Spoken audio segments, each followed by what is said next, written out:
Hello बच्चों, चलिए प्रश्न देखते हैं। मनुष्य कोशिका को एक कोशिका चक्र पूरा करने में 24 घंटे लगते हैं। कौन सी प्रावस्था कोशिका चक्र की सबसे अधिक समय लेती है?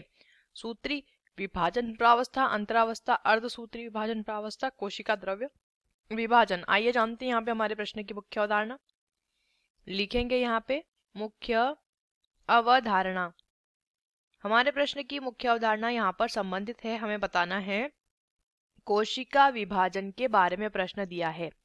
एक कोशिका विभाजन में कितना समय जो है यहाँ पे कोशिका विभाजन की कौन सी प्रावस्था सबसे ज्यादा समय लेती है? सबसे पहले तो एक कोशिका जो है उसे विभाजन का एक चक्र पूरा करने में कितने समय लगता है? 24 घंटे का समय। 24 घंटे के समय में कोशिका दो अवस्था से गुजरती है। एक अवस्था होती है अंतरावस्था और दूसरी अवस्था होती है जो विभाजन की अवस्था होती है। जो विभाजन की अवस्था होती है, विभाजन अवस्था लिख लेते हैं। तो अब यहाँ पर क्या होता है, देखिए समझते हैं। यहाँ पर अंतरावस्था का जो समय होता है इसमें 3 प्रावस्थाएं होती है। कितनी? 3 प्रावस्थाएं। इस प्रकार से लिख लेंगे। 3 प्रावस्थाएं होती है, G1 प्रावस्था, S प्रावस्था और G2 प्रावस्था। G2। अब ये जो तीनों प्रावस्था है, इस दौरान कोशिका क्या करती है?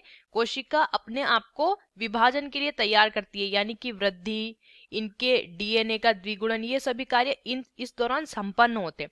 और ये जो प्रक्रिया होती है ये 23 घंटे में संपन्न होती है। और यहाँ पर विभाजन की जो अवस्था होती है इसमें अलग अलग प्रकार की प्रावस्थाएं होती है, जैसे कि प्रोफेज, मेटाफेज, एनाफेज, टीलोफेज। और ये जो होती है प्रक्रिया ये विभाजन की होती है, यानी इस दौरान कोशिका द्रव्य, गुणसूत्र और सभी भाग विभाजित हो जाते हैं और 1 घंटे में ये कार्य पूर्ण हो जाता है। तो अंतरावस्था जो है वो सबसे ज्यादा समय लेती है। विकल्प बी सही करेंगे। सूत्री विभाजन, अर्धसूत्री विभाजन और कोशिका द्रव्य विभाजन ये सभी किस में आते हैं? विभाजन प्रावस्था में, और ये 1 घंटे में पूरे हो जाते हैं। तो ये हम सही नहीं करेंगे। तो हमारे प्रश्न का जो सही उत्तर है वो है विकल्प सी। आशा करते हैं आपको इस प्रश्न का उत्तर समझ आया होगा। धन्यवाद।